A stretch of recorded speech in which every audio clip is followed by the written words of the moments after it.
All right, I'm going to pause the recording. Order. There we go.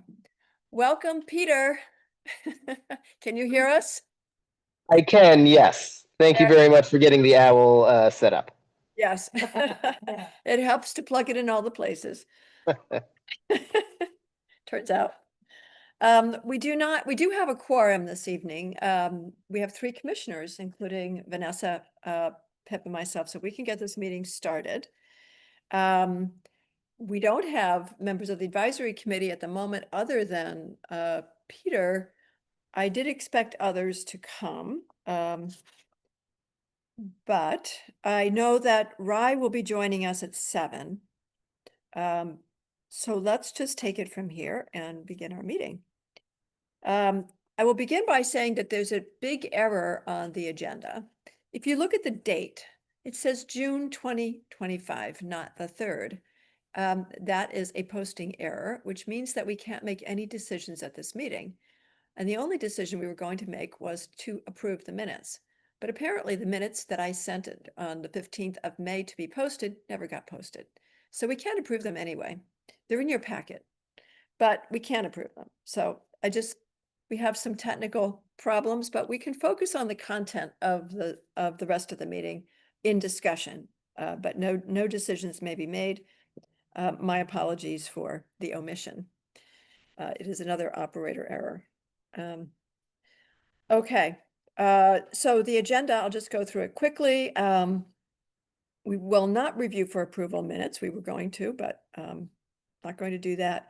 We will take a quick look at the past meeting action item review. I will mention something about the minutes when we run through it. There's just something useful about the minutes that I wanted to point out. And then I wanted to bring up the joint Putney Housing Collaboration meeting. There's a report that came out that's posted. I made a few copies. I didn't make copies for everybody. I just like to talk to with the commission a bit about next steps on that. And then I wanted to talk briefly about our 2 new grants, the V-Trans Putney Landing Walkway and the Comprehensive Village Plan, and a schedule to move those things forward in a way that works with the zoning work. So I have a little memo about that. But most of our meeting, and certainly by 7:15, we will get to the zoning bylaw to talk about articles 4, 5, and 6 in the subdivision regulations. And Mike and Sue have a good presentation ready, and we can work through that and be done by 8:25. Is there anything that should be on this agenda that is not here? Any other items? And we will welcome Anne. Hello, Anne. There's copies of materials on the table. Have a seat. And also, if you would please sign in, you'll see the sign-in sheet right there. If everybody would please sign in, I'd appreciate that. And actually, well, we need to get Peter listed on the minutes. I mean, on the list. If somebody would do that, Peter Paggi. So he's listed on that list. So, all right. I hear no additions to the agenda. And let me just mention that in the meeting minutes, and there's another packet, a piece of information in your packet. There's a Planning Commission Chair monthly report. You know, I do this every month. I'm trying to educate the select board about the zoning bylaw update.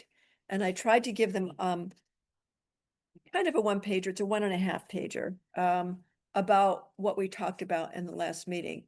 And so I think this is my attempt to try to give a summary discussion about the issues that are coming up. I wanted to point that out in there, and it was built a little bit off of the minutes.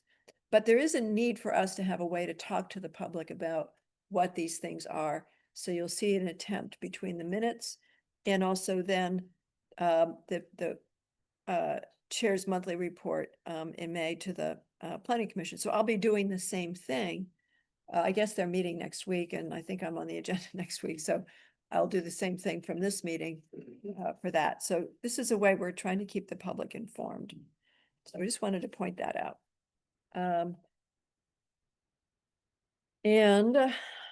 So let me quickly look at the action items and tasks from our last meeting. You'll see that one colorful page in your packet. And you'll see that most of these things are done. The select board did approve Vanessa's nomination, so she's formally part of the planning commission. Hooray. Thank you, Vanessa. And I'm working with the town manager about next steps for the Putney Landing pedestrian walkway and the comprehensive village plan. We'll talk about that a little bit later.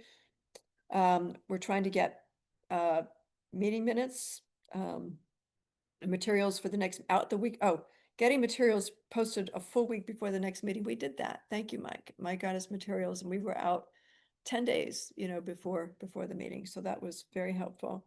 And I've got all the other planning commission meetings, including the zoning bylaws scheduled.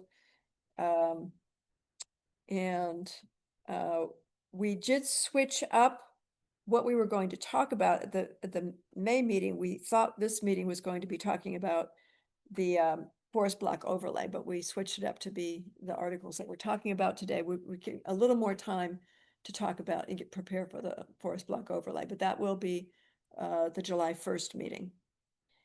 So most of these things have been done. There are a couple of things still in process to wrap up from the last meeting, and including some outstanding minutes. So any questions on the action item report that anybody wanted to bring up?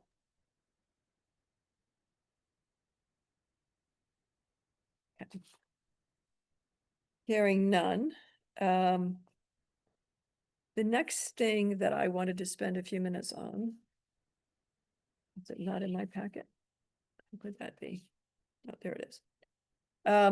There's a 2-page memo that is about the next steps for the comprehensive village plan. So when the select board adopted the housing needs assessment and action plan back in February, one of the things in the action plan was to apply for funding to undertake the Putney comprehensive village plan as a process to complement the zoning work to de-risk some housing development as well as economic development. We did apply for that money. We did receive it.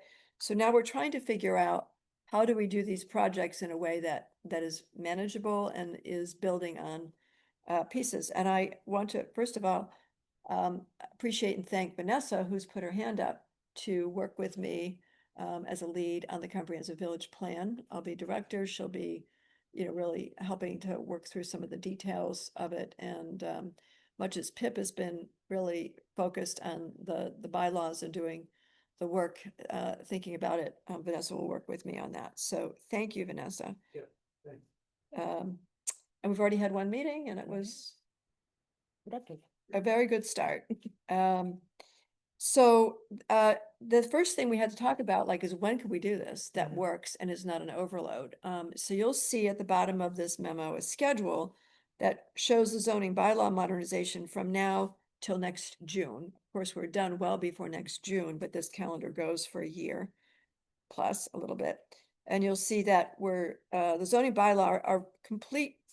A review and development of draft bylaws will be done by August. In July, we're going to have a full set to review and prepare for our public meetings in September and October. And the commission will be hopefully prepared to approve a set of updated bylaws at the December meeting.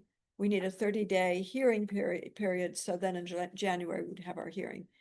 If there was, a chance to possibly do it sooner, we will, but we wanted to make sure we have plenty of time to process the issues. And then the select board would have its hearing in February, March. So that's the current schedule. And that's in detail in your packet. So the village plan, I think we're doing a planning. We're looking at what other communities have been doing. What are some best practices? Chris Campany actually has offered to help us think about it from his experience. So that's very nice. We'll then put together a plan to recruit an advisory committee, and Vanessa's going to be working on that. We'll bring to the August meeting, which is not a zoning bylaw meeting for the planning commission, a discussion and a proposed advisory committee recruitment process that'll be similar to, I think, what we've been doing in the last two projects, so that we could And at that meeting, then we will hold the first meeting probably in November, a short meeting to review an RFP to select a contractor so that we can have a contractor in place to really work with the advisory committee study in February. And we'll be done, hopefully, with our zoning bylaws enough that we can launch the next project. So that's the idea of how we're going to proceed and try to move it along, but not try to layer it on too much to it or the other things. But the term- Yes, and No, just the term contractor is part of the agreement. but yeah, the contract grant funding is is a a consultant. consultant, yeah. role, yeah. Not a. No, not a construction role. Consultant might have been, it's a contracted consultant. Yeah, term. it has to be bid out, yeah. But we want to do a lot of research to really understand what we're asking for and who we might invite in addition to having it posted widely. And I think, given that the pause on a lot of federal funding for projects, there might be quite a lot of firms interested. So I'm hoping that our timing on that will yield some great results. And the idea would be to complete that project by this time next year. If we needed to go an extra month, we could. We'll learn more as we map it out, but that's the kind of general time frame. The other thing that needs to happen is the Putney Landing walkway. So the town did apply for funding for the design and construction of that. And there is a design phase that the Planning Commission will be helping with, largely community engagement. There is a construction phase where a construction manager is going to be in charge of that, not the Planning Commission, but we will integrate our public outreach on the Putney Landing walkway with what we're doing with the comprehensive village plan. Because in some ways, it's a similar conversation, except that the walkway is a very specific plan that will be implemented. But it's an example of the kinds of things that would fall out of the comprehensive village plan. So the idea is to get a contractor selected this summer. I'll again be working with Karen on that, and she has a number of other things, but we know we need to move it along. So that would be in project design and getting easements done. So by the end of the year, that's done, and then a construction schedule could happen. People don't usually start construction in January, so it might be the spring, but something like that. In the middle of all of that, VCRD has been talking about coming back and doing kind of a reunion meeting with our community to pick up. It'll be 3 years, actually, this fall since they began the process. That time goes quick. So that could be a good time to bring to the public's attention these projects and interest in them. So that timing could work well for our outreach. But to take on the village plan, we had to think about all these things together. And that's where we landed. On the second page, you'll see a more detailed plan that maps out the steps that I was just describing. What will happen next is Vanessa will be leading the research about relevant projects and what process we might follow specifically, so that by the time we get to the July meeting, the August meeting, we can be prepared to start forming the project advisory committee. And that's basically it in a nutshell. Vanessa, what would you add? Just that we're really thinking about, in terms of the advisory committee, wanting to make sure that community members were not feeling pulled in many different directions with all the different projects going on. And also being clear about the purpose of each project. Sometimes with too many things going on, you're like, what am I doing here? So we really tried to keep that in mind in terms of wrapping up one project before really asking people to participate in another project. Yeah. And if you have any feedback in terms of, how to recruit and select advisory committee members, certainly love to hear that.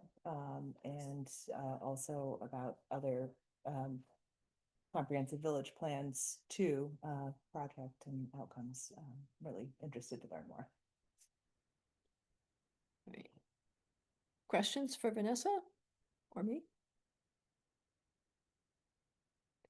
Okay. And this is largely a planning commission topic. I know that we have our advisory committee for zoning here.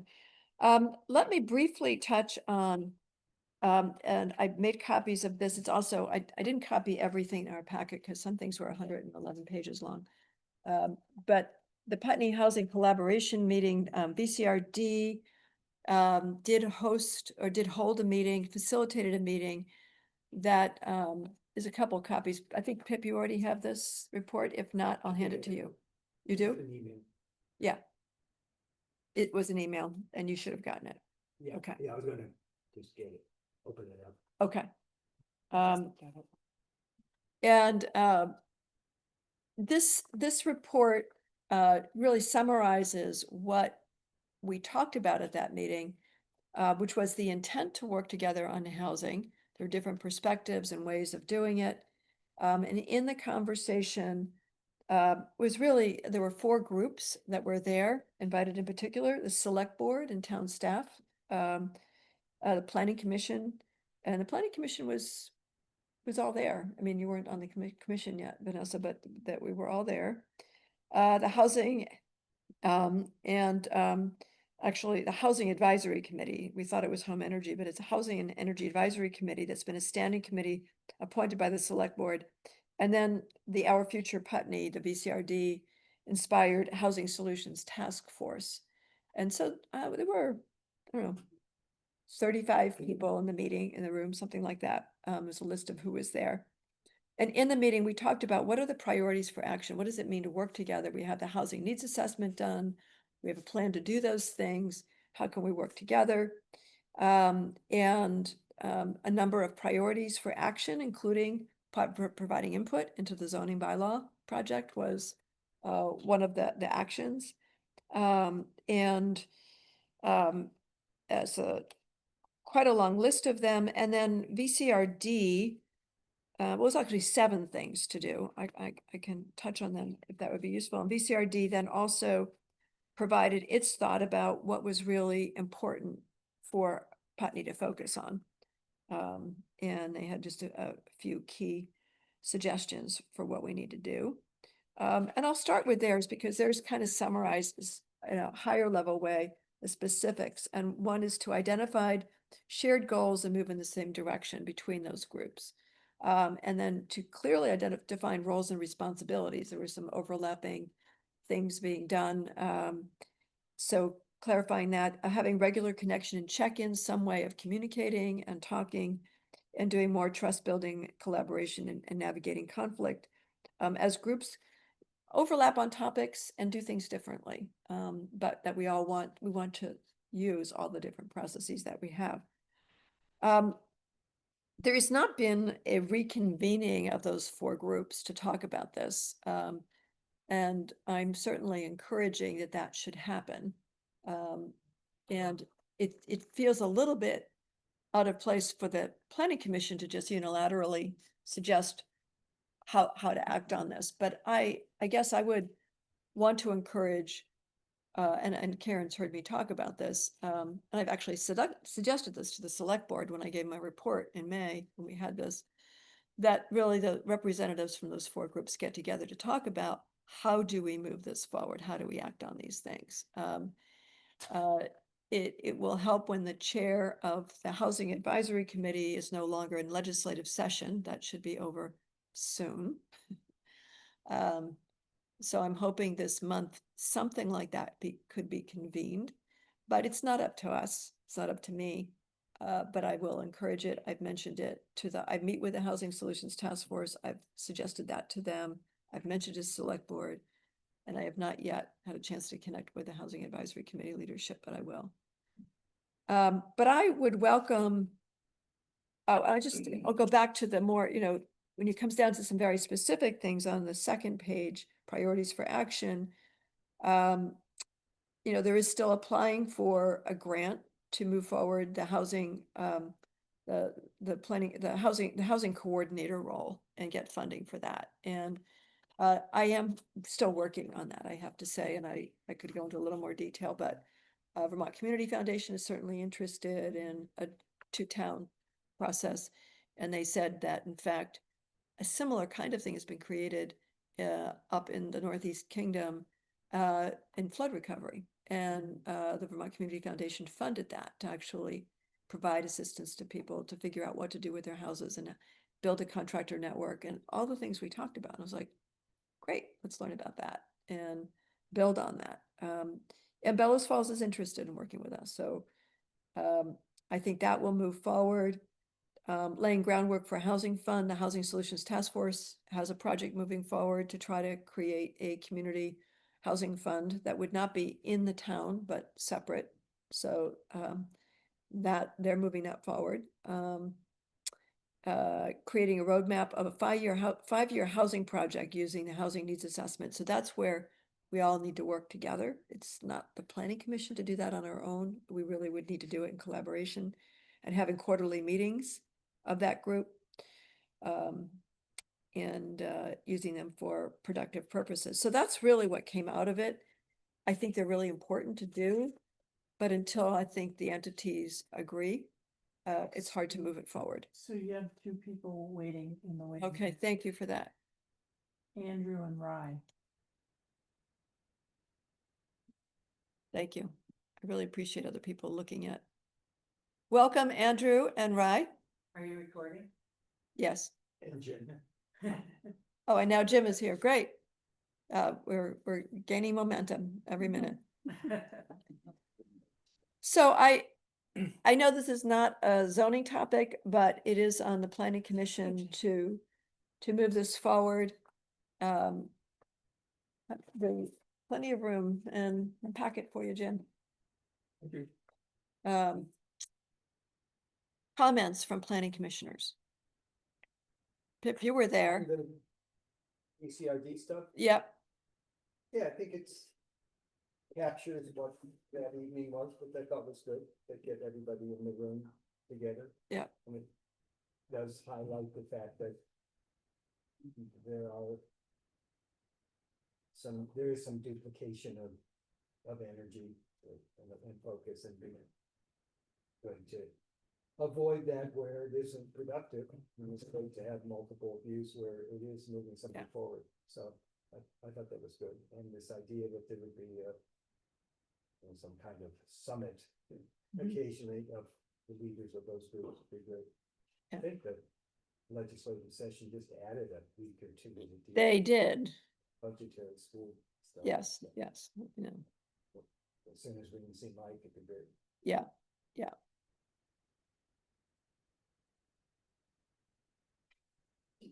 It's not particularly relevant, but yeah, it's relevant.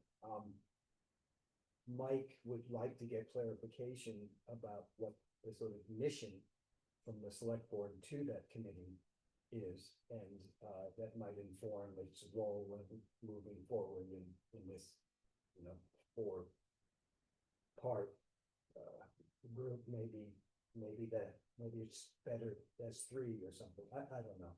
It's Yeah. the committee's function is a little open-ended at the moment. Well, I mean, there is a description for it that we actually, or I contributed to a year ago. And it was really largely to support implementation of the recommendations from the housing needs assessment. So that's on the table.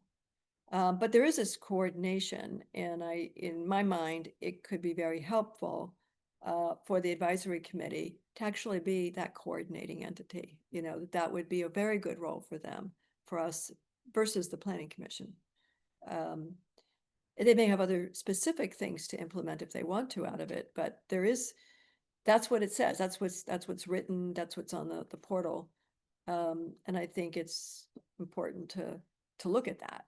And then prioritize out of that. So I would hope a collaborative conversation could help have that emerge versus very top down from the select board, who has a lot of other things on their agenda to sort of say. So it's, Well, Mike sent out a request to those people who were appointed to that committee to get together as soon as he can find the time. yeah, And to good.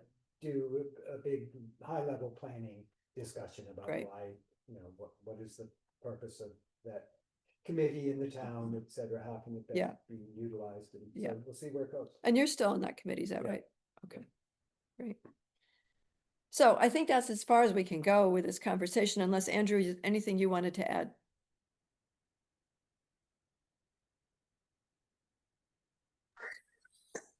Sorry, it was noisy in my house and I just got headphones on, so I didn't hear 100% of that.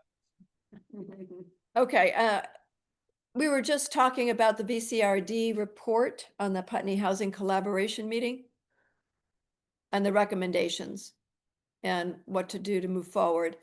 And if you've had a chance to think about this, this has been out for a few weeks now, but thoughts on the planning commission and also how we move forward in a collaborative way with others.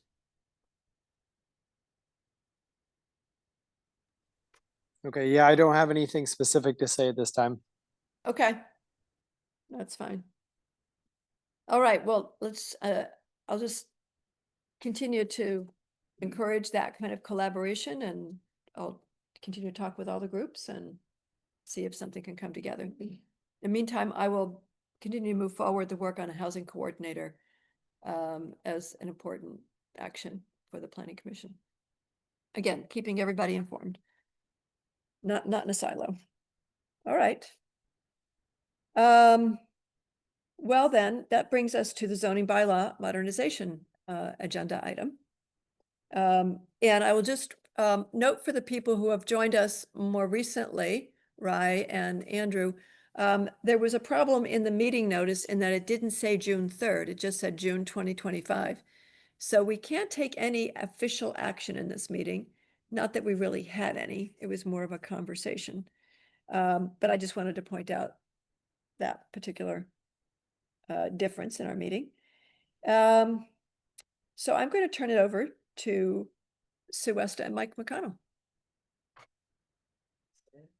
Yeah, just Mike has, continued to work with Pip and Sue, coming up with some recommendations for revisions, and he's going to go through those for these articles 4, 5, and 6, and subdivision regulations. Then we'll finish up the rest of the sections next month. There we go. Alright. So, yeah, like Sue said, these are 4, 5, and 6. And I think it's important to note that a lot of the main changes or the most substantive changes were discussed last time. Uses counts, kind of what people associate with. If you're going to change anything, it's really going to be those the big ones.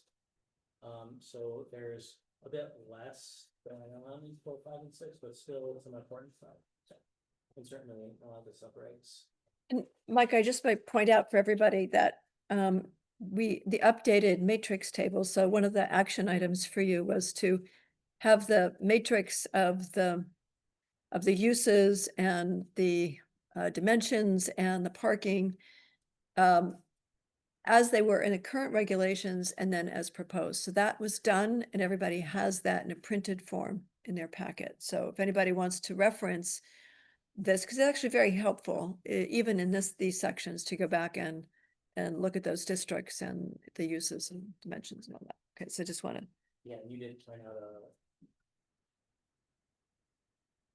important things that need to be made up the max Yes. lot coverage versus, that was the sort of thing you think of. Yeah. Yeah. So we talked about this last time, but these are just so everyone's clear, refresh. These are the types of changes that we're going to be talking about. Mainly today will be administrative changes and some state mandated changes as well. Less facilitation, just by the nature of what these sections are talking about. Article 4 is the plan districts, all the PUDs, PRDs, PEDs, the educational district, residential development, and then the planned developments as well. So yeah, there's pretty small changes just due to the nature of kind of what PUDs are and how they operate. There's some inherent flexibility there, making changes less necessary by and large. There are some important additions, and that's related to the forest blocks and prime agricultural lands. And there might be future changes as well once we kind of fully flesh out, especially the forest block overlay section, how that applies, and how it's gonna be used. In case someone wanted to do one of these types of development within a forest block? Yeah. Okay. And my other question is, you have purposes? Or we've always had purposes for section 400? What's the purpose of D? Sorry, Kathy, I'm not sure. D, I guess.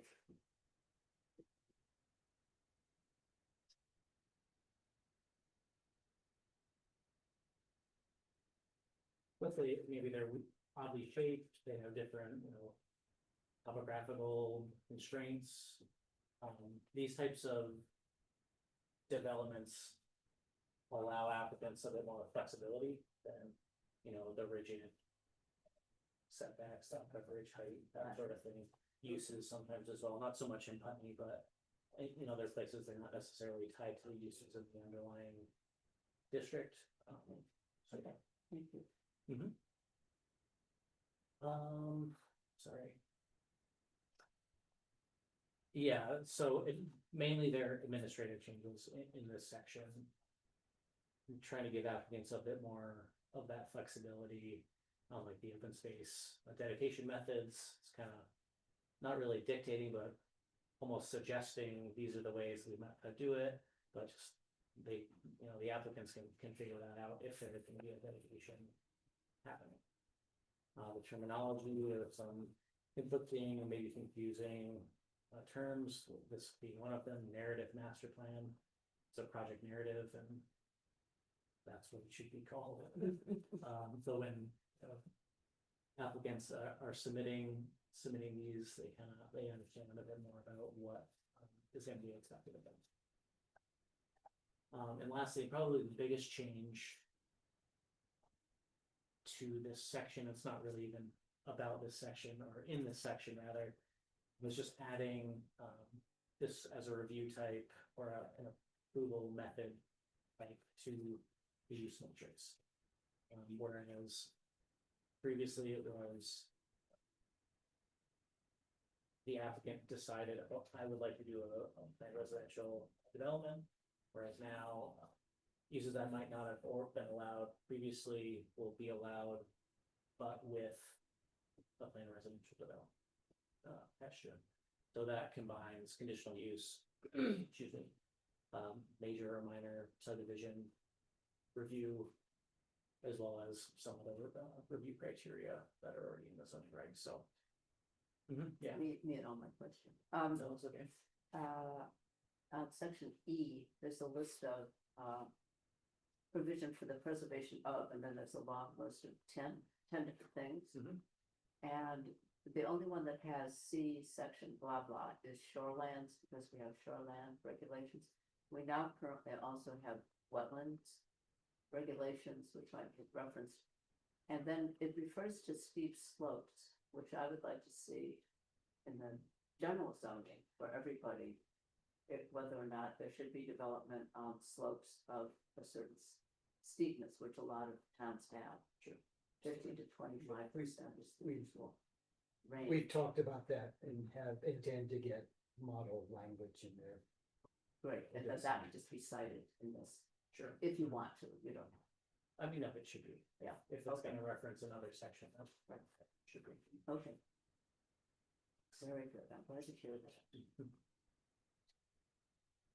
So, Mike, just to clarify, if you're adding these, the PUD or PRD, PED to the matrix table, that would be some additional columns that we'll be putting in here to, I mean, I'm just trying to understand, how would they be reflected here in this table, the matrix?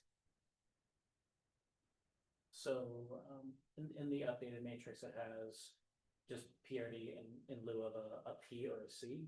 Okay, So indicating, P is typically going to be an administrative review. The zoning administrator can just kind of review those as they will and approve it. C is the conditional use, and a PRD, or there are no PUDs. Right. I mean, PRD is the only one. okay, That's how I had envisioned Okay. implementing that. I'm certainly open to debate, discussion. No, I think just trying to get clarity so we all understand it. What you're proposing, not so much pushing back.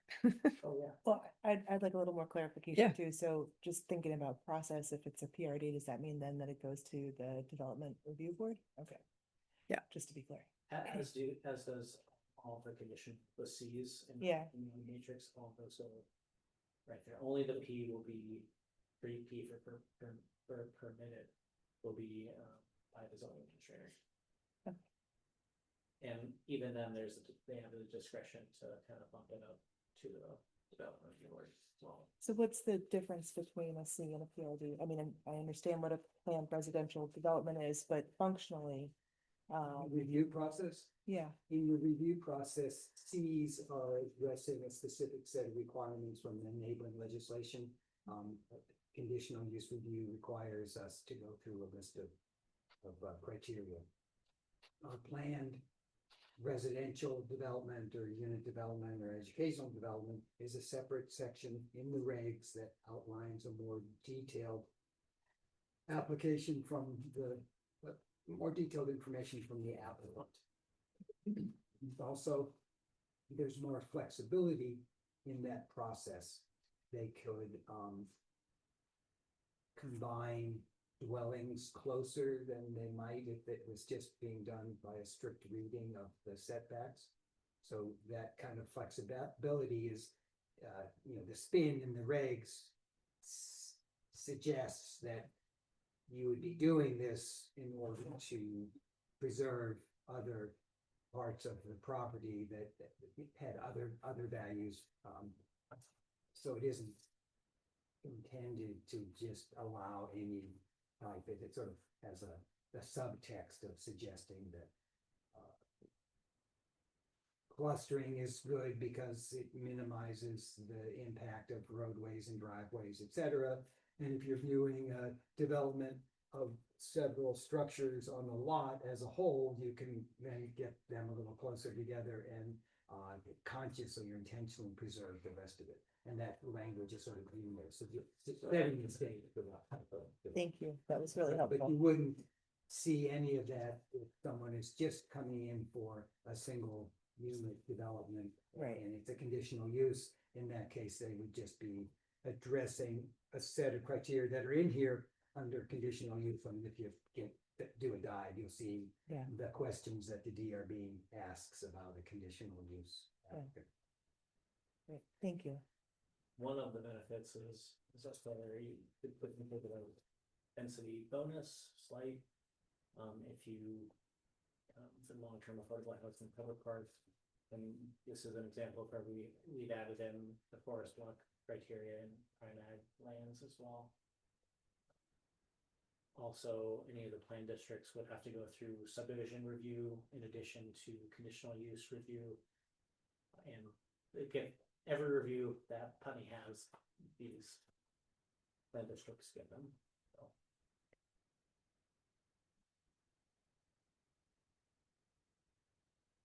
Other questions? Anybody online? Okay. One question. Yeah. So Article 4, Item 1, what is the very last piece or the rehabilitation of the problem? So what does that refer to specifically? I've I never. could refer to a lot of things, I think. De facto junkyards comes to mind as a typical problem site in a lot of towns.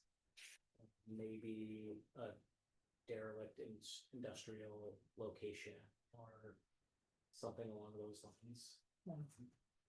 I think it's really open for interpretation.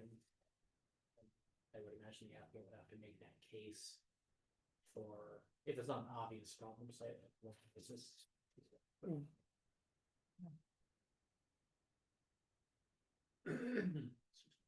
Or maybe, rehab of the paper mill.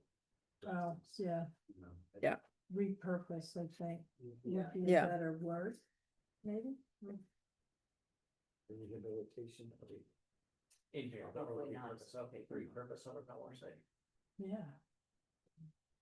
So that word could be helpful, you know, as a repurposing, Yeah, rehabbing.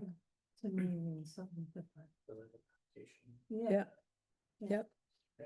And although it may be a negative parcel. Sure. Always good to use positive. I think language. repurpose would be. a better Okay, word. so there's a suggestion to add that language. Any other questions on the planned districts, Article 4? This is a very light lift. What's that? It's not a lot of things. It's a light There lift. isn't much. Yeah.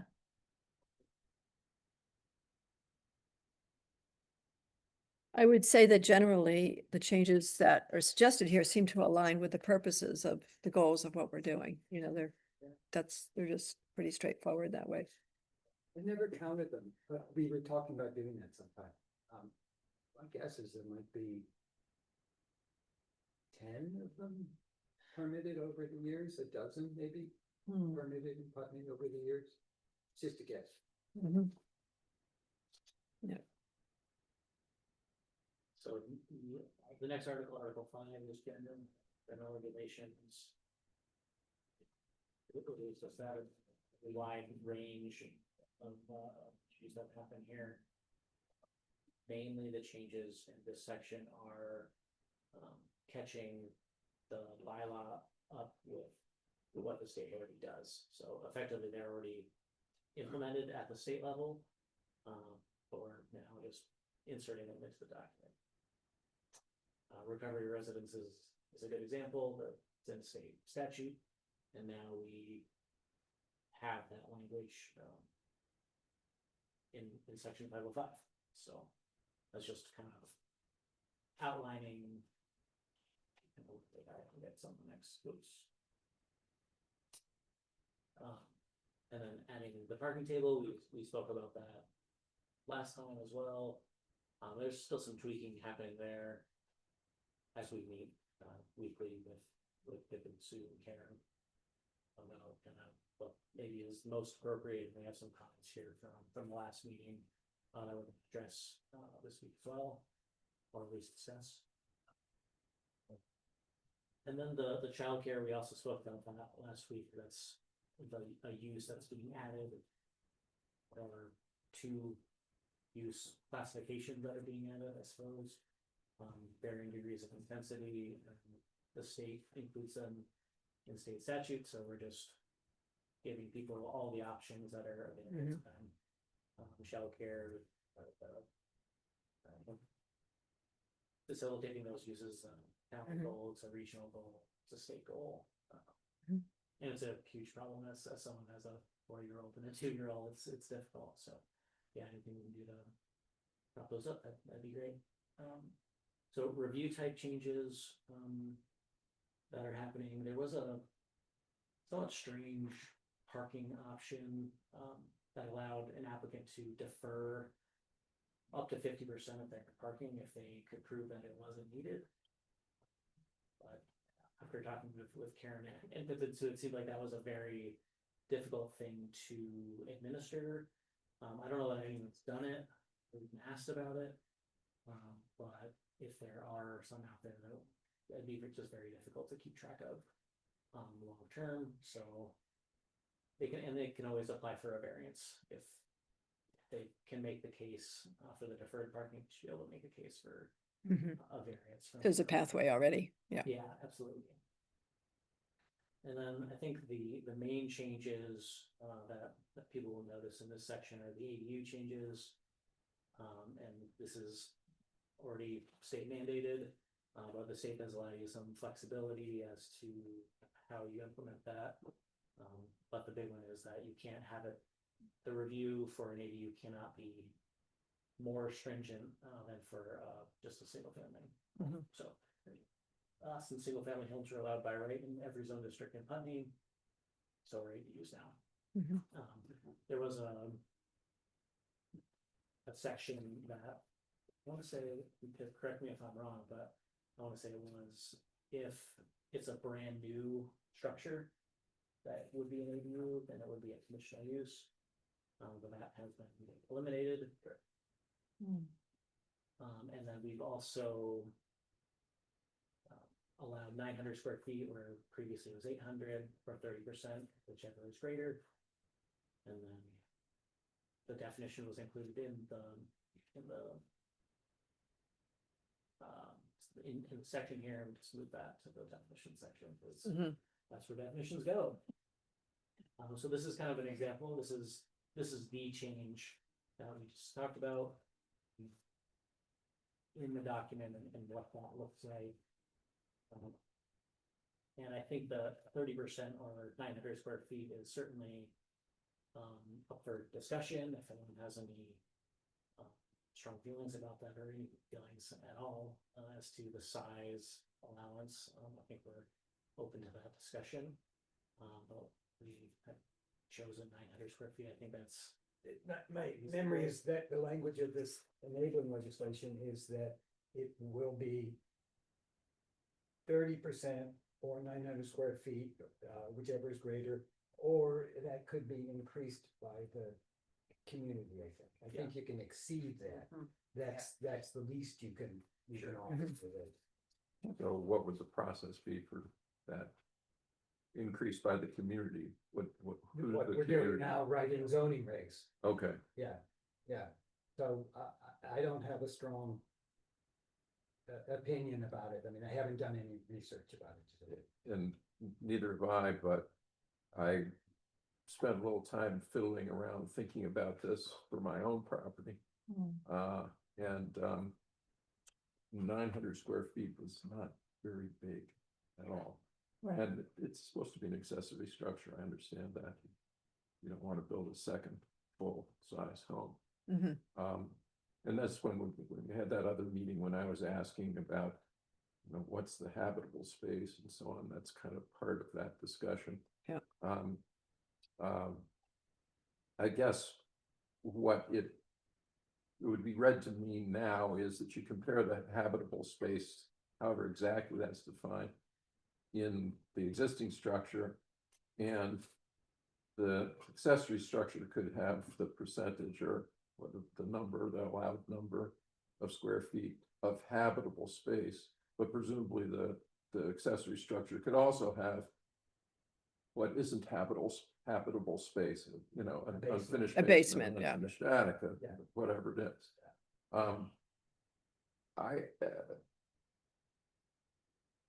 How do you pick a number? I'm not sure. But I would be inclined personally to pick a somewhat higher number, but not very much higher, like 1,000 or, maximum 1,200 or something. Does the definition now still include the specification of the number of bedrooms? It says 1 bedroom? Because that doesn't really mean anything. But that's in the crossed out Do language. you remember where that is in, it's in the definitions. I was looking for the enabling legislation, Not sure. I don't think it says, says anything about that. So if you look under the crossed out language, The crossed Jim, out language. yeah. I'm talking about. yeah, So is that language it's struck, yeah, struck? It's not just moved, it's struck. it's struck, Okay, so that's moved. yeah. Let's check. We'll make sure that it's Yeah. not in it, just sure, right, yeah. So I don't know how one arrives at the right number, but I would be inclined personally to inch it up a little bit. Yeah, that's fair. Karen, do you have a comment? I do have a comment. Can It I- says- Oh, and Rye has her will, hand up, she will, but yeah. I mean, let's finish this one and Rye will come back to you. Yeah. As zoning administrator, I don't look at habitable and uninhabitable. What I look at is total square footage. That's the number I look at. So how do you decide what that is? If you have a 25 by 40 foot building, I assume that's the outside dimensions. Yeah, that's the square. So that's 1,000, but there's an unfinished basement, but that's also 1,000 square feet. How many square feet are there for your purposes? It would be on the total square footage of that building that was on the lister's card from the lister. So the listers wouldn't list the basement as relevant square feet. Is that right? That's this question. I don't know. I don't know. Sure. Yeah, I'm not sure about that. Well, I know at my house, I have an unfinished basement. It's just a storage area. So they Mhm. didn't count that square I footage think for my that's right. house. So I just want to, I think so too. that's how it typically works. That's my impact. Yeah, Yeah. and, yeah, cause I think it's gonna get complicated if you're looking at habitable, non-habitable. And then ultimately it could be smaller, right? Well, Yeah. Oh, it certainly, yeah, that's, It could, Well, be- I just, it doesn't have to be 1,000 No, square no. feet. That's just a maximum. Yeah, absolutely. or, Yeah, but what I'm saying is if you're looking at just habitable space, hmm, not the entire building, Yeah. that, right. that number is gonna be a lot smaller. It could potentially be Right. a lot. A lot I smaller. understand that, and I guess the one thing I ran into in thinking about it is that if one of the things you're trying to do is make space for older people Mhm. to move out of their current space, to make that available for others, if that's sort of a public purpose. Older people got a lot of stuff. And it goes in the basement, you know. I have all my cooking stuff, my baking stuff. Uninhabitable. If I could put that in the. Got the 10 bicycles down uninhabitable there. Space, it's much better for me than if I have to build another little Yeah, building. to put it Put on, that the- in. yeah, Right. So anyway, and All then right. finish the basement. So let's go to Rye, because Rye's had their hand up for a bit. Rye. Hey everyone. Thanks. Yeah, I was actually really thinking about this accessory dwelling unit too, because it's been on my radar as something to do in the future as well. And I think the things that I think 900 is definitely too small, especially if you are talking about somebody who might be in a wheelchair. Most wheelchairs are power wheelchairs, which means they take up a little bit more space. They can do a lot more things, which helps people live a lot better. Bathrooms need to be a little bit bigger. You know, a lot of accessory, accessibility stuff helps to have a little bit more space. The other thing is I think accessory dwelling units, if you're thinking about single parents or or grandparents who are fostering their kids but or their kids or there's a lot of different situations where you might have a single parent or a small family in an accessory dwelling unit. And so I think the idea to make it up to 1,200 square feet total is really potentially useful, um, with different kinds of floor plans that can be, um, it can look huge and feel huge, even though it's maybe not that huge. Or the ability to put in like a loft area so that there's a little less living space upstairs, but it's still, a 1 to 1.5 bedroom type area. Or I don't know. I've been thinking about this a lot, and I think in order for accessory dwelling units to be flexible with the kinds of uses that people would want to use them for, um, making them a little bit of the ability to have them be a little bit bigger. And, I guess going back to having stuff, um, instead of having to use that basement and then, creating a whole nother area or a whole nother room, um, with a bunch more square feet that, upping that 900 just a little bit allows for there to, be room for stuff. I don't know. And movement. Yeah, and movement, exactly. Both You of know, those. I mean, I, I, I got a lot of tools, right? yeah, Exactly. Um, I think Peter wanted to say something. Yeah, so I'm looking at Act 47 right now, and it looks like that, at least in the state legislation, that 900 square foot maximum or 30% maximum was stricken from the state legislation as well. So, it seems like there is a good opportunity to raise that limit if that's desired. And 1,200 sounds pretty reasonable to me. Thank you for looking that up, Peter. And Rye, did you have another comment? No, sorry, I just forgot to take my hand Okay, down.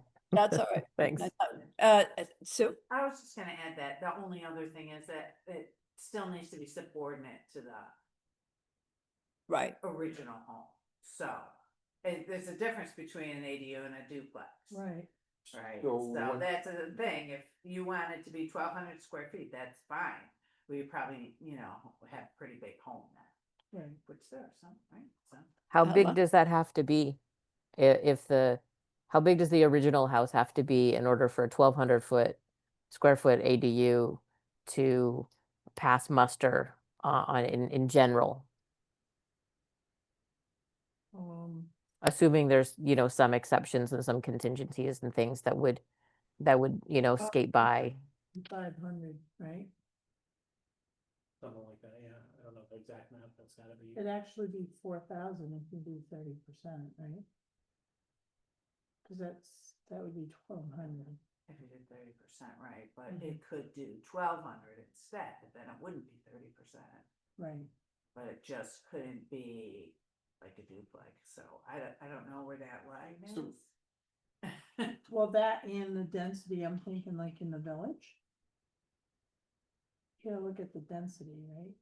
Cause not everybody's gonna be able to put 1,200 square foot Right. ADU on their property. right, but that's a Right, yeah. that's a maximum, the 1,200, right? I mean, yeah. So, yeah, that gets tricky. Yeah. Jim had a comment.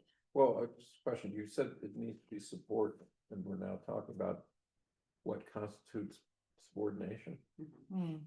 And so I'm confused, is it a square footage comparison, or is it ownership? In other words, if I Right. decided to move out of my house into my accessory unit and move someone else into my house, It's all the same.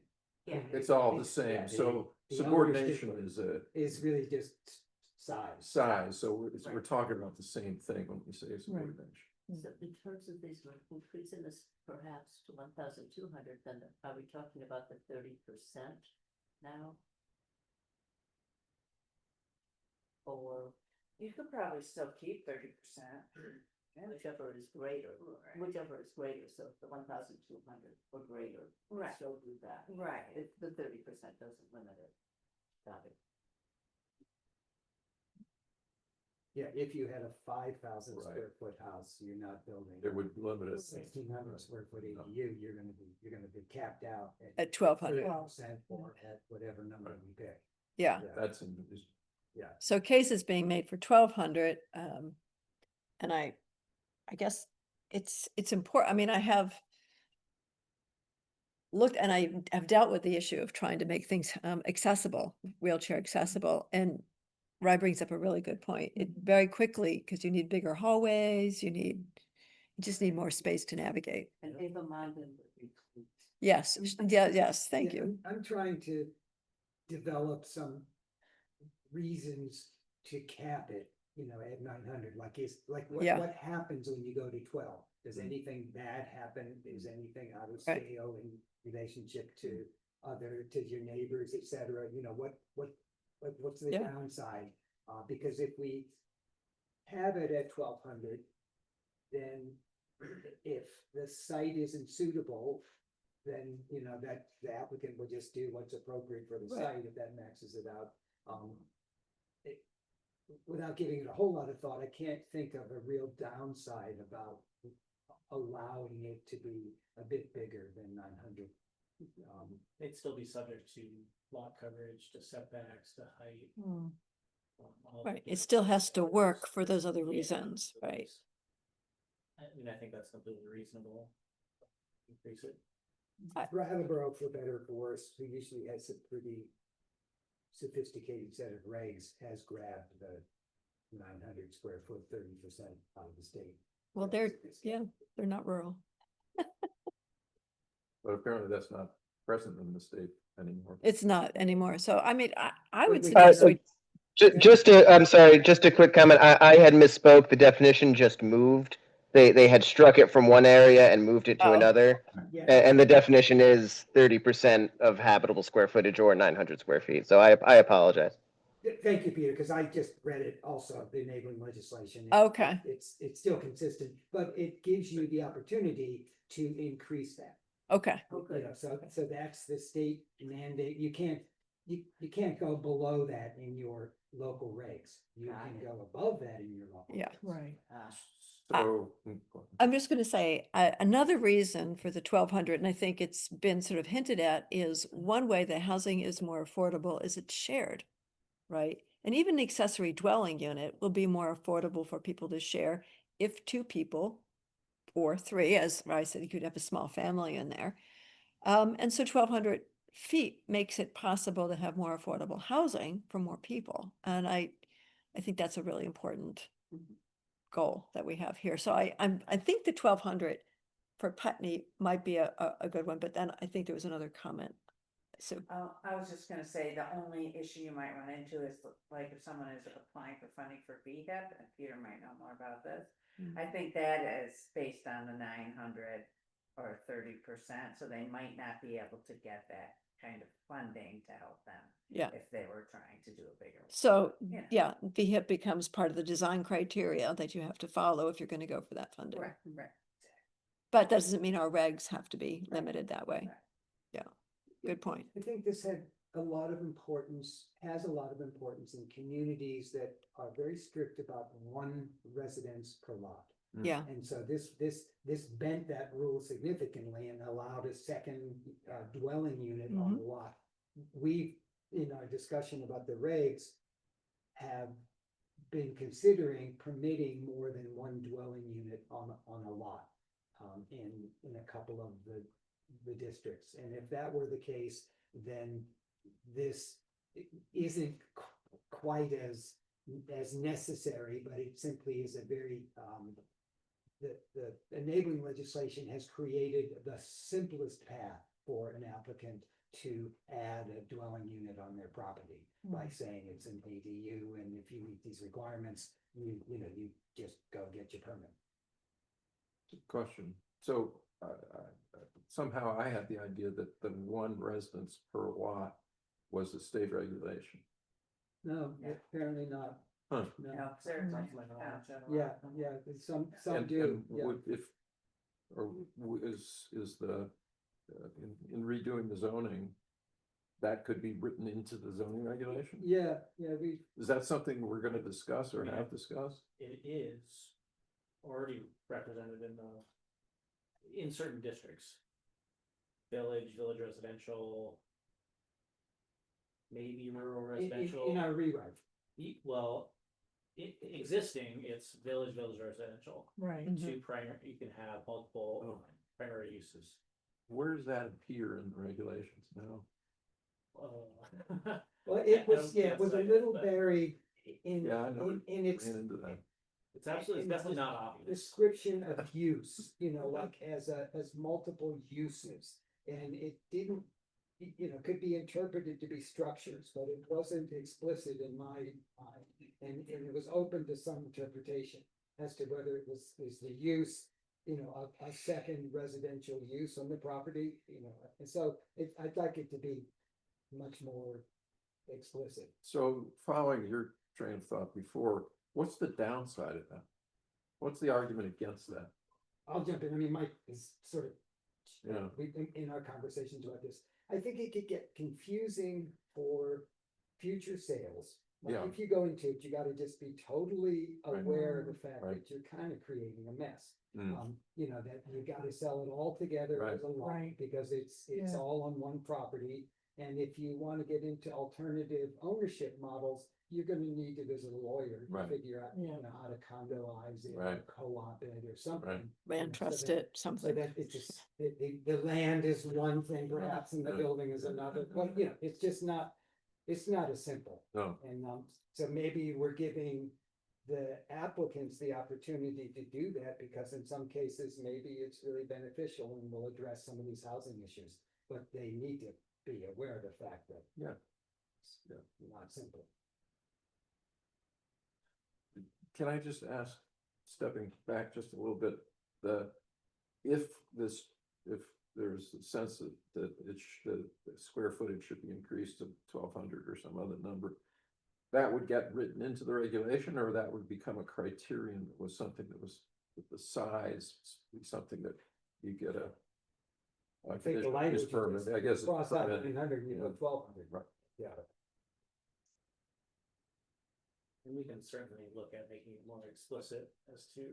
Measurements, I don't see anything in that, maybe some of, as we get into it, it's worth chasing down what other communities, whether in their definitions, they've added a little bit of information to help their zoning administrator through this. Otherwise, it's just sort of policy that the zoning administrator will create. Right. To, It seems to me what Karen said about sort of how you do it now, which is you look at what Lister said, Right, that makes sense. yeah, yeah. yeah.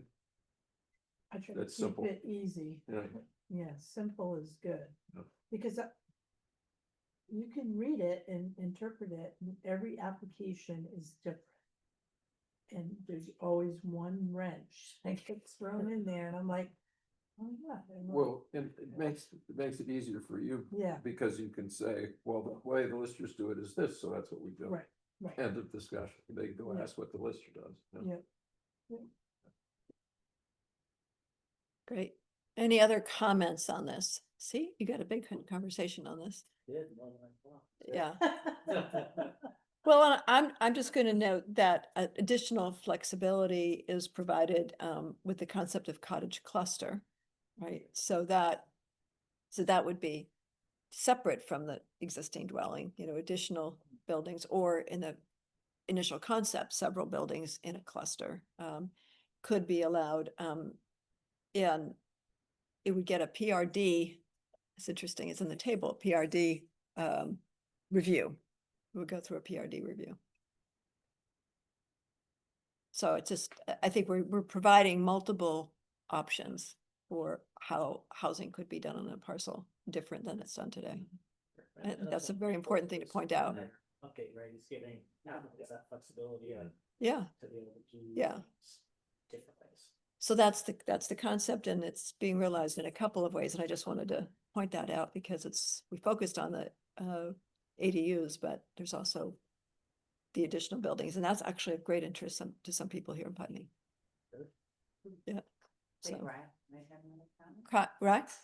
Yeah, thank you. Actually, I really love that you brought that up, Sue, because I was actually wondering, with the comment that was made earlier about, getting messy between, selling the land all in one go, or having a land trust model, or having to figure out, later what to do about ownership and subdivisions and things like that.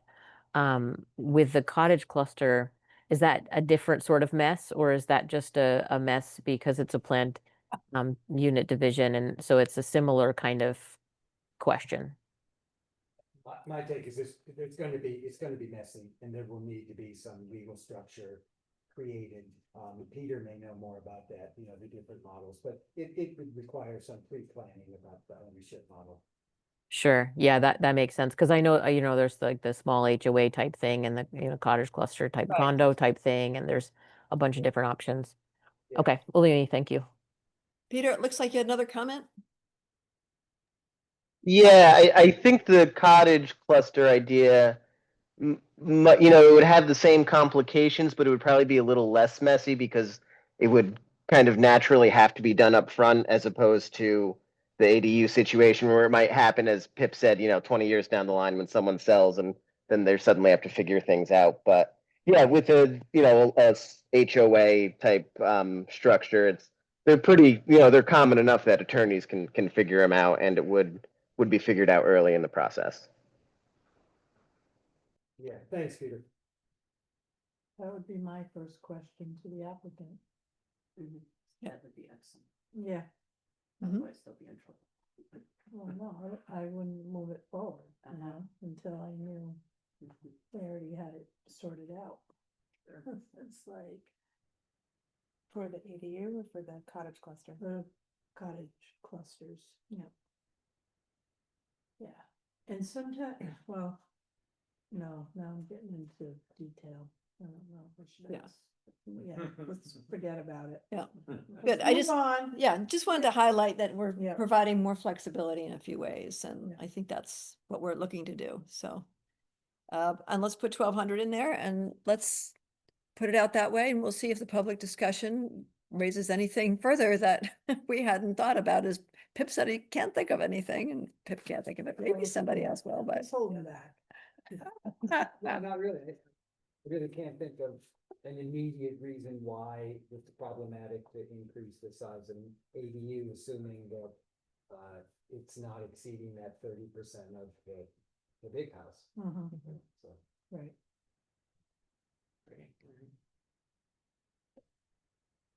All right, shall we move on to? Go ahead. This is just another example of state language being inserted into the regulations. And the 513 is just saying you can only regulate these types of uses by these certain, like the location, size, height, bulk, setback, like the dimensional things that are in the ordinance. They're just adding emergency shelters and hotels and motels that are converted for affordable housing. That's as is common these days, or more common than it has been. So a small change, but it's adding things that were already there. So I wanted to mention it briefly.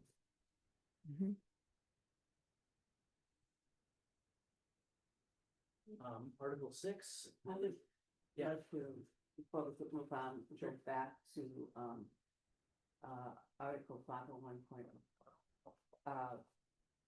501. Required funding access to public roads and waters.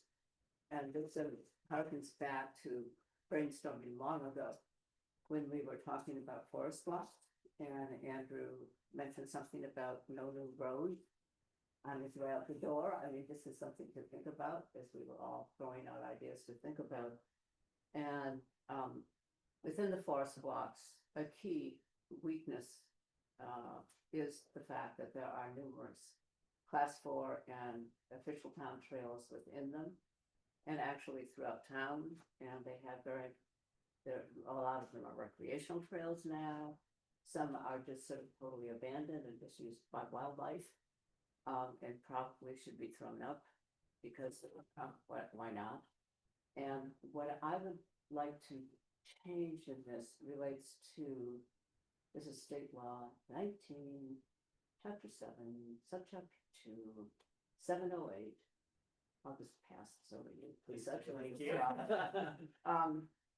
I would like something in here which says, when considering upgrading a road or changing its status, that language exactly, except rather than may, it would say will. The select board will consider whether the increased traffic and development potential likely to result from the redesignation is desirable or is in accordance with the town plan. And this would be new language. We've never had In- anything right, like this. okay. We just turned, changing the status of roads over to the select board. Sure, yeah. And this is one thing that the state law allows the select board to take into consideration. And I think it should be taken into consideration. Can we all ask this? Absolutely. I'll never remember. Except not may, will. That's right there. Will be. Yeah. So I think the answer is taken under advisement. And Rye, you wanted to say something? Yeah, I really agree with that. And considering how my road was invented all those years ago and what a, pardon my language, total shit show that was, for the town and the state, that was, I think that's a really important consideration. And considering that this forest block where I am is in the conservation area, it would have been a very interesting thing to have had that rule on the books back when the folks bought the property and were sort of divvying it up in complicated, not so brilliant ways. And not taking care of the road that they invented. And, He was on Warden Road with me. I'm on Warden Road. It was a mess. Yeah. Thank you. Yeah.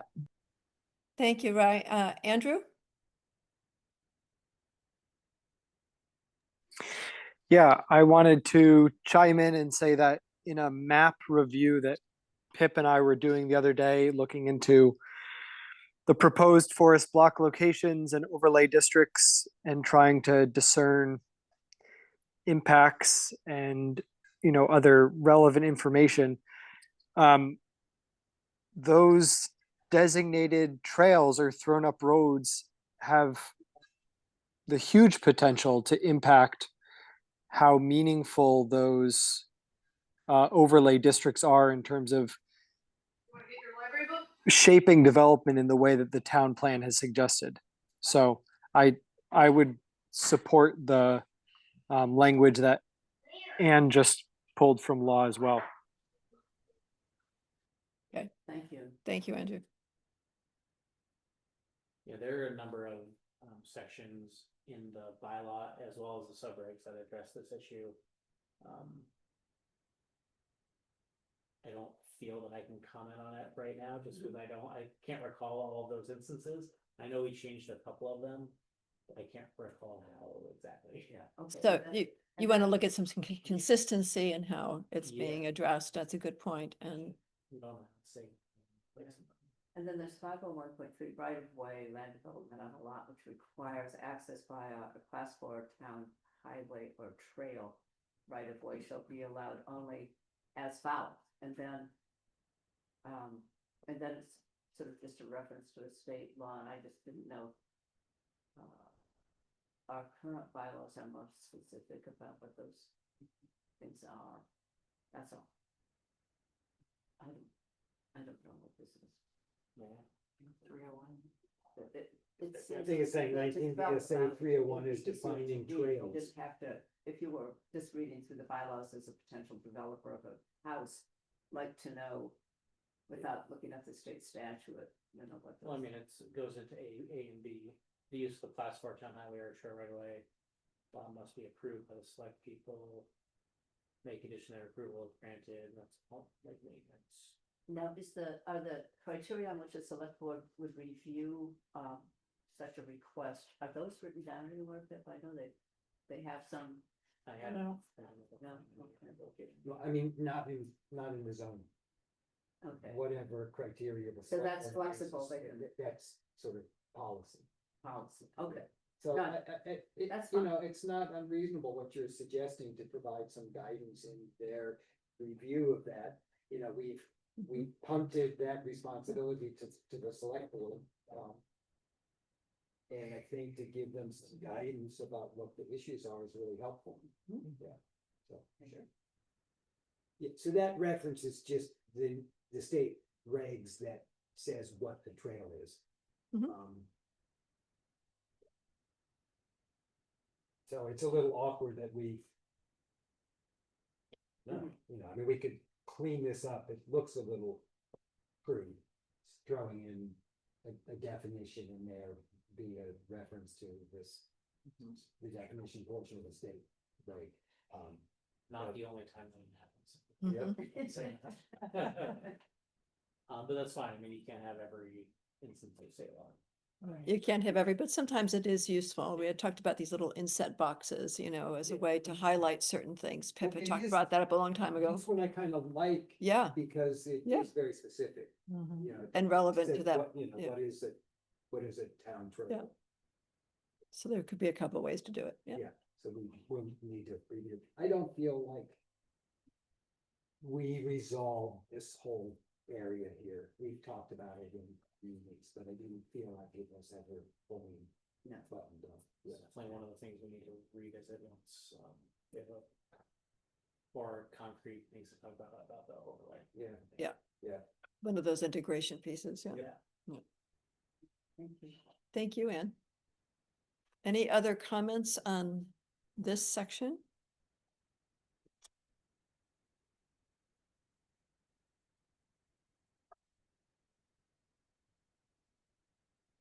Article 6. Yeah, change that's the bylaw we're gonna talk about tonight. And this is. This is the lease.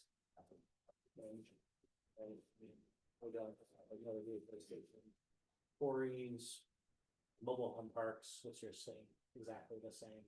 And then telecoms, which is also staying exactly the same. And there's a reason for the telecoms, and that's because Act 248 governs those. We wanted to keep, there was talk about paring it down, but we want to keep a strong local zoning section for telecommunications towers. Just because if you don't, then developers will go through zoning, which might be weaker than the Act 248 process, so that's the reason for that. Because they have those options. Yeah. Those are the two options. Rat. I really wanted to try to pin this down, but it hasn't proven possible. Yeah. Zoning Ozempic. Did you have a comment, Ann? I'm just wondering if somebody, an owner who has a recreational vehicle parked on their land and is using it as a residence, the owner lives there. Is that okay? I'm hoping it is. Well, I mean, given how bad, the housing situations are. We had talked briefly about this. I mean, we do have a case where there's a Yeah. trailer on Town Farm Road that's Mhm. sort of been permanently parked, has a shelter above it. And my understanding is it has a water wastewater permit. Which one are you? There's more than Eli. one. Billy Garrett? I can't confirm that. Oh, that was my assumption. I would Yeah.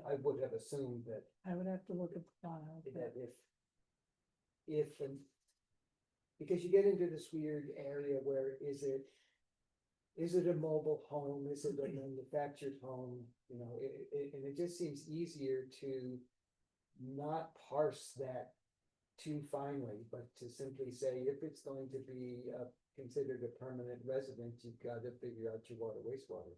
The minute it's hooked up to water and sewer and or electricity, it's permanent. And that should have a permit. Okay. Campers, a lot of people have campers on their property. People end up and tend to live in them. Mhm. Do they have a permit for it? There's more than one in town that don't. Mhm. If somebody's house burns and they're living in a camper, They still got land. correct. And they have electricity, so. Good. It may Yeah. not be ideal, but The more flexibility we have, I mean, it's better than being on the street. that's correct. And the next thing they Yeah, and we have some stuff- system and it was over $37,000. We have some short-term stuff. I think that it was inconsistent internally, but I think we haven't yet discussed this in full detail, but I think, the 6-month rule was going to just be applied. You can have an RV, you can live in it part of the year, like, sort of a camp idea, but it can't be a permanent residence unless you are making it a permanent residence with a permit and permit, wastewater acknowledgement. But the idea that you have an RV and it's in your driveway and the cousins are coming over, they can crash in the RV, camp in your driveway, for a period of time, but it's gotta be finite. And I think our old regs said 6 months in one place, and then in another place, I think it said 5 months. It says 4 months. I was wondering Yeah, about that. yeah, so it was, yes, So that's gonna be changed, because I was we'll gonna make it consistent. ask about that. Yeah. It doesn't make sense as it is now.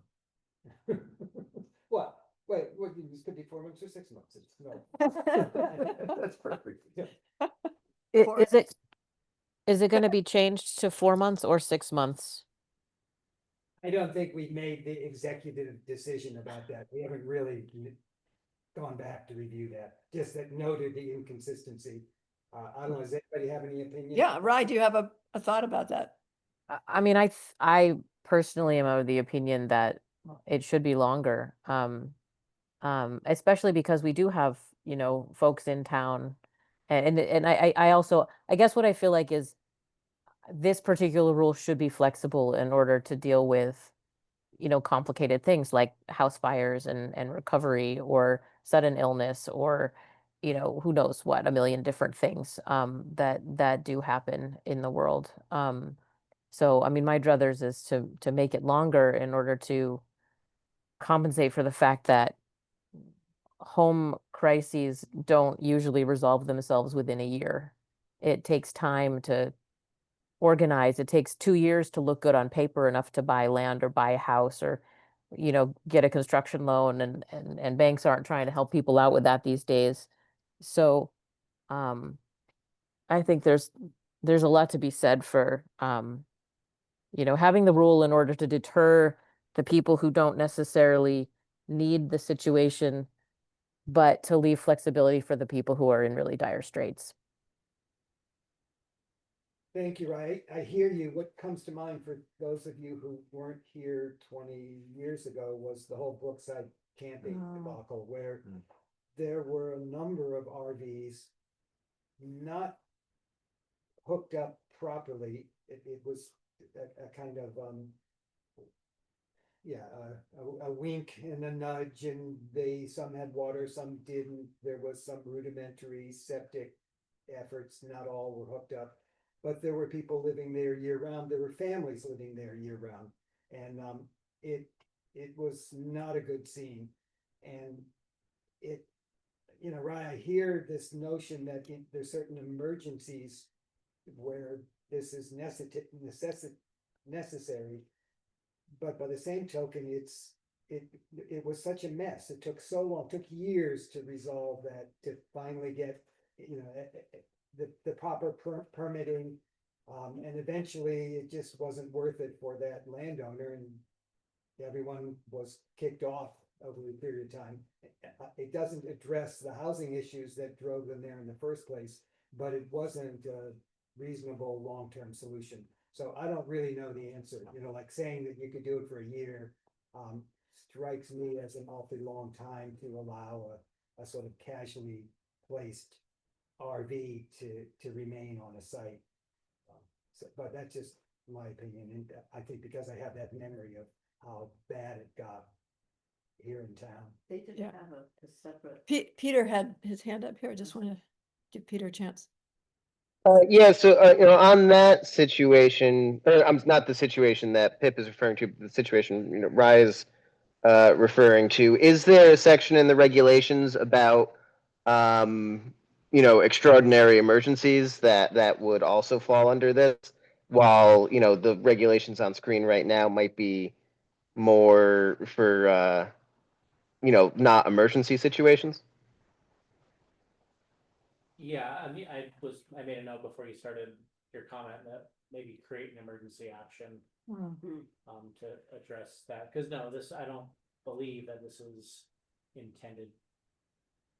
It's an emergency situation, I think it's just in general. Right, Yeah. that's the way I look at Yeah, it. so it's a good point, Rye. Thanks. We probably need to do a little bit of work to address those specific needs.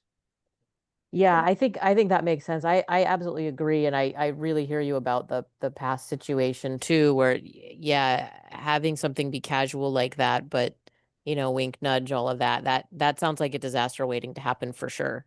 Um, and so I definitely I think there's some middle ground for sure, and maybe a year is too long. I don't have a great number of months, but I think for casual camping, like what we're talking about, this temporary RV parking type situation, I agree there should be some limit that makes sense, and maybe 6 months is a great, maybe it's over the winter and then in spring something changes, or maybe 9 months, so that there's a little bit of a season shift in between whatever's happening and whatever their plans are. But I do think having a contingency for emergencies, I think I like that idea more than just creating a super open or a super closed rule.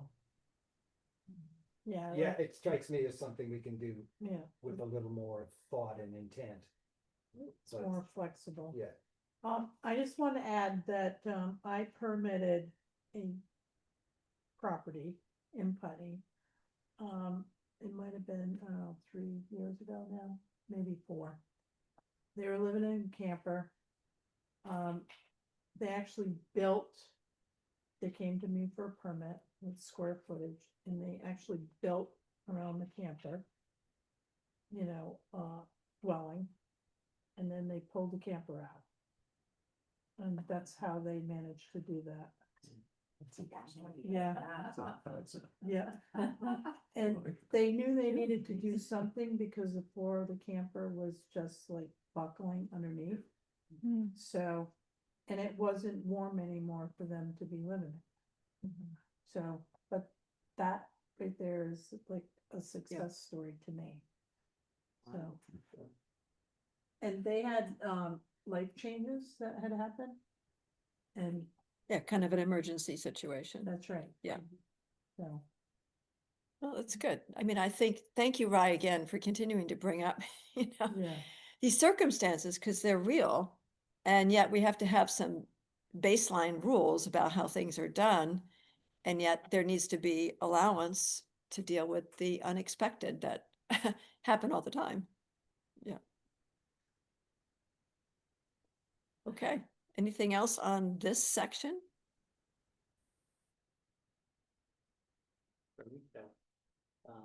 Any discussion? Are we ready to move on to the subdivision regulations? Is that where we are? Or the no, we just did special. So it's subdivision. There's not a lot there. Yeah. Go up here. Just so people are aware, I'm sure you don't spend your time reading the subdivision regulations, but these are the various types of subdivisions that occur with it. Minor subs 2 to 4, major subs 5+ lots, and then your more administrative type reviews, lot line adjustments, lot mergers, which are typically fairly minor changes to a lot. They definitely don't create any new lots.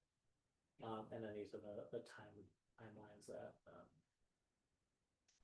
are associated with them, right? Obviously, minor sub was much shorter. And then the major sub is a bit longer, and this is if everything goes absolutely perfectly and according to plan, which it never does. no, So yeah, certainly that's so that. But yeah, these all come from the state. And you can see here that the PUDs, PRDs, and PEDs are all associated with the major subdivision process, so it will follow this timeline, which doesn't really correspond with the DRB review times. But it's just kind of one part of an additional part of the process that needs to happen. So what is changing? As far as what you can do, Yeah. nothing. Nothing. That's what I thought. I just wanted, you're just making it very clear here in a succinct way, kind of what we're looking at. And Subdivision regulations by their nature do a very specific thing. There's only so many ways to do it. Mhm. This is fine. Okay. So, Much less cumbersome than some that has there ever dealt with, like someone who clearly has enough land to do it, given the zoning regs has clearly enough land to do more than, five or more lots, but they do it over time. Even though it may have been planned from jump, it's not. Is there anything that can be done about that? Or is that just the way it goes? What can be done? Well, suggests that understand there's Yeah, I'm not being impact. very clear, that over time, you create more than five lots, because you have enough land to do so under the zoning. You're subdividing and re-subdividing? Well, not yet subdividing, and then you do another one or two. so you're doing it in a phase. Yeah, So in a phased manner. single Yes. lot subdivisions, what you mean, And they wouldn't trigger the major sub review because they weren't being all done at once? Yes, Yeah, I think, there's nothing you can do about I that. don't as far think as so, I know. yeah.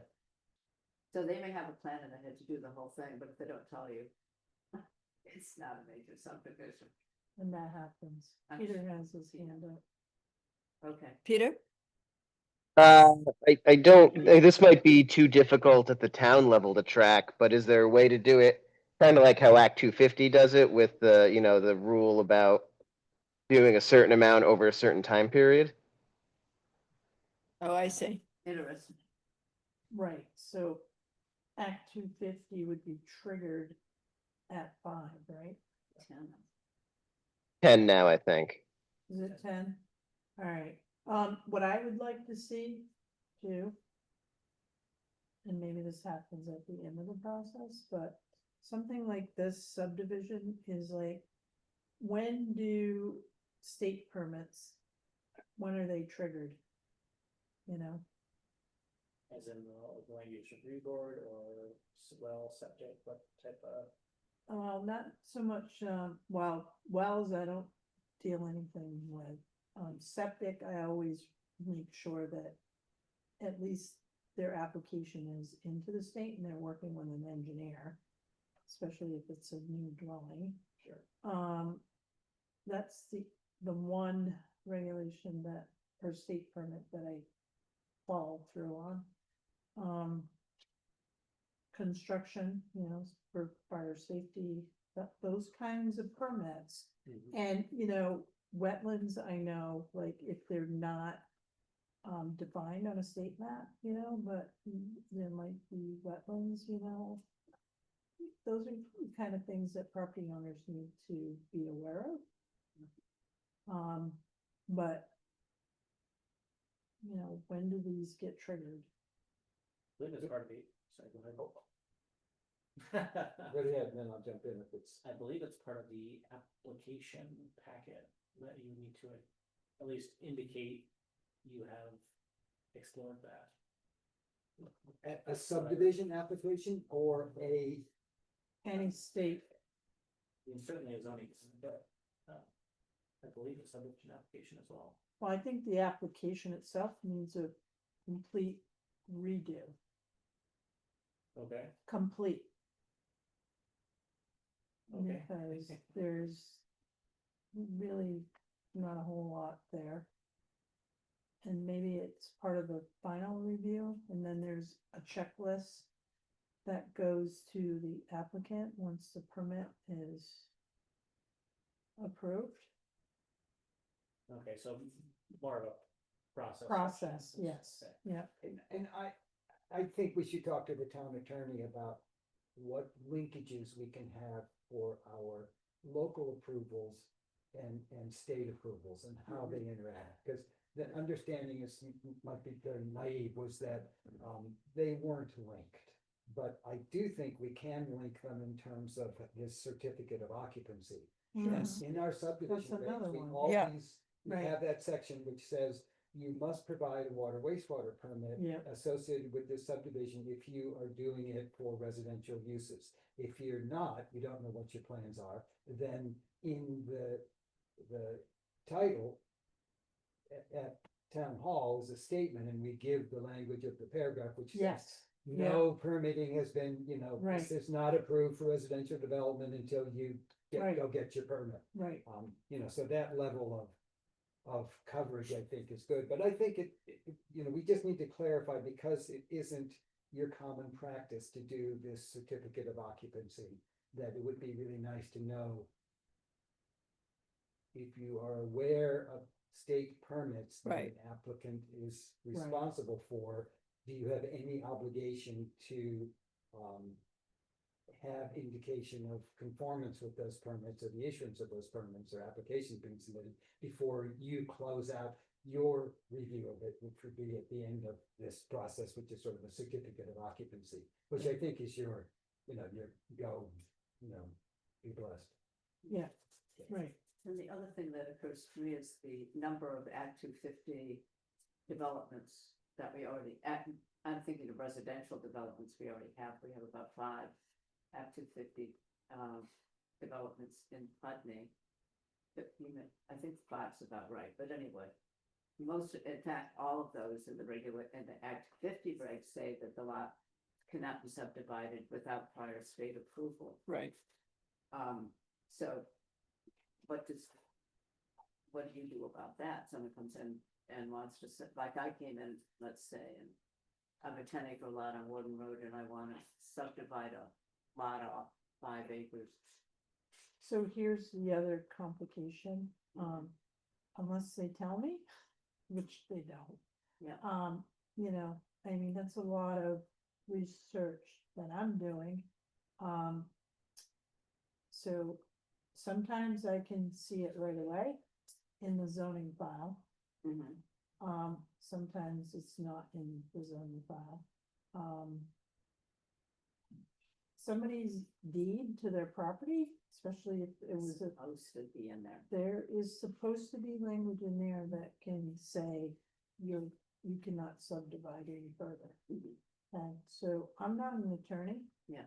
And although I've worked in an attorney's office, I can read a deed, but I don't think that's up to the zoning administrator to be reading a deed to make sure No, that And, they and can. Warden Road, I think some of the deeds never got the language in there, even though Yeah, it's so, still state law. Yes, Yeah. that happened. yeah, So that's what makes it We, impossible. you and I haven't talked extensively about this, but I've got a Warden Road file folder from 20 years ago, and I have it all sketched out and have all the lot numbers, and I Mhm. cross-checked it with the Act 250 permit just to be, sure, and in fact, they're all there. I don't think there have been any subsequent subdivisions, but They it's very tried. clear in the Act 250 permit that this is it until you get, I mean, it isn't set in stone, it requires additional Act 250 review right. approval to have the subsequent subdivisions. But it's turned out that, I mean, this is where it would be one of the candidates if we were to rezone, where we clearly acknowledge that there's an underlying Act 250 permit and we create 10-acre zoning, which is what a lot of it is already. It just sweeps through and then arbitrary way based on the 750 away from River Road, and some of it is in rural residential, some of it is not, so. This would be more administrative outside the regulation. It's more an administrative issue. Well, I think the question that's coming up, I think you're framing it well, Anne, is administrative review. When does it have to require demonstration of meeting state requirements? This is the conversation. Karen said it's not her job, to make sure they've met state requirements, right, necessarily. But it would seem to me that it's on the person, the entity that is seeking the permit to make the demonstration that they have met the requirements, the state requirements. Now, the question is, what's the list, right? What's the list? I think that's Karen's question, right? I think, and I've mentioned this before, that it would take time and money and maybe an intern. I think that there should be an accessible database for the zoning administrator to look at a lot and reference all past permits. Right. Yeah, there you go. And it would just, be flagged that there's an existing Act 250 permit affecting this lot. But somebody needs to put that database together, and it's a bunch of info, and there's a lot of properties in town, but it's challenging, because right now you go to see whether there've been any past permits issued for that, right? Right. Yeah. Yeah. Yeah. I want to give Rye and Peter a chance, and Andrew, we have 3 hands up. Look at that, 8:20, and we've got 3 hands up. I'm not sure who went up first. Peter, it looks like maybe you were first. Go ahead. I just raised my hand, so probably not, but just really quick comment. The ANR Atlas, I believe, does show you at least some state permits, and it might not be fully up to date, but it is at least something you can at least check to see if there's an existing Act 250 permit on the property. And a resource that might be in the zoning office or something, if someone comes in to look, the state does have a permit navigator that shows what state permits are potentially necessary on a project. It's of varying levels of usefulness, but for a relatively simple project, it should be pretty accurate. So that could give folks a good handle on what state permits are necessary without Karen having to do a lot of education. This really comes back to the back end of this, of Right. creating more administrative tools and support. Mhm. And I think I would recommend that with the zoning regulations, we actually suggest that the town allocate resources for that work to be done. you can't just put the regs out and then not have a support structure for them, so. Right. I did have all the 250 residential Yeah. permits in from the past. Yeah, I think that's great, not but the education. yeah. So I think I'm just putting out there as a part of the package that goes with the zoning regs, is it administrative support? And what are we recommending particularly? You know, what's most important in that? So I just want to capture this conversation. I think it's really important. I mean, you can have regs, but if there's really not good support to implement them, then you create difficulty for both the applicant and the reviewer. It's just, Sue, I think you probably encountered this and probably have the answer somewhere, but that linkage between state permitting requirements and local permitting requirements and what happens, you know, to who trumps whom, and how do you negotiate? Right. we're not the first town thinking of this. Yeah, no, we talked about it 3 or 4 times. But could we make this better? I think that's really what I'm pointing at. And can we make that a recommendation? May I just ask a quick question and be smart about this, but you left the language in the bylaws that says the burden of proof is on the applicant. Did you leave that language in there? Yeah. Thank you. Yes, as it should be. Definitely not get rid of All right. that. Aaron has to help you figure out your plan. All right. We're getting close to 8:30 here. I mean, I don't want to shortchange our conversation, but I want to see what else. I mean, we've gotten to the end. Your last one just says, oh, no, there's one more page. We need to get to one more page here, right? This is a good change really about. Just an example of how we're encouraging sidewalks really. But it is in the plan, we haven't looked yet, but to insert our forest block language. There's several references to other documents. Both state and local documents that maybe don't exist or have changed names, and we're just trying to make sure that everything is up to date on that, so.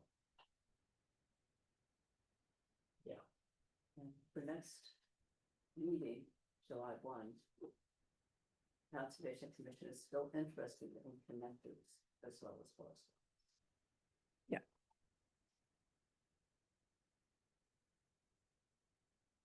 So any comments on this last part, Article 4, Section 4.6 sidewalks and bikeways?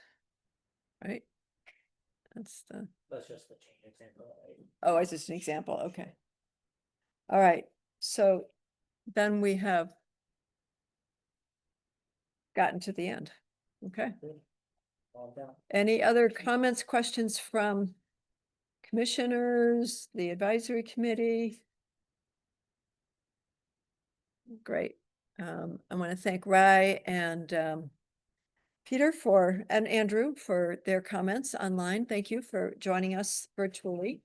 And thank you again, Mike and Pip, for the work that you have been doing to wrangle through all of this. And so your guidance and advice and killing your input to make that happen. Our next, I want to just take a minute to look at the schedule before we adjourn here. I keep updating the schedule. Has anybody else noticed that? I think you like the colors. Yeah, I'm at least, getting into, I can find a copy of it. Where did I put it? There it is. Yes, I just thought we better, since it's getting more complicated, we could have more colors. So I color coded and even had a key to the colors. How about that? What's important is that our last meeting looking at content is going to be on the Forest Block Overlay District, which is new, and related issues associated with that. And I've asked Pip and Andrew and Mike if they can to try to have something issued well before the July 1st date. So a week and 2 weeks would be great, 10 days if we can get there. We did that this last time and I hope people had more time to review things. So we're going to try to have materials out 10 days before. Yeah, it really, because it's, the next 2 Yeah. weeks are really gonna be wrapping it up. And so we'll have this big discussion on July 1st about that. And that will be largely what that meeting's all about.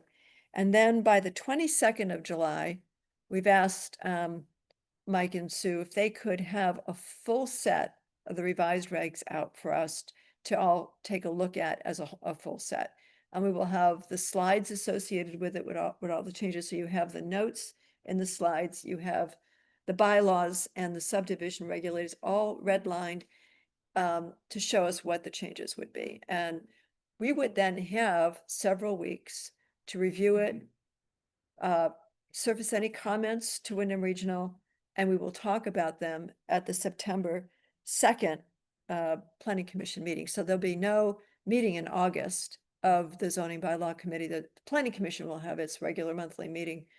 We'll be taking up comprehensive village plan and some other things, but for this, we will pause and we'll really take that time from the 22nd of July to September 2nd to identify any issues. And what I'd like the Planning Commission to do at the September 2nd meeting, and I better make sure I notice it right so we can do this, is to take an action to adopt the bylaws and subdivision regulations to go to the community meetings. These are the ones we're going to put out for that discussion.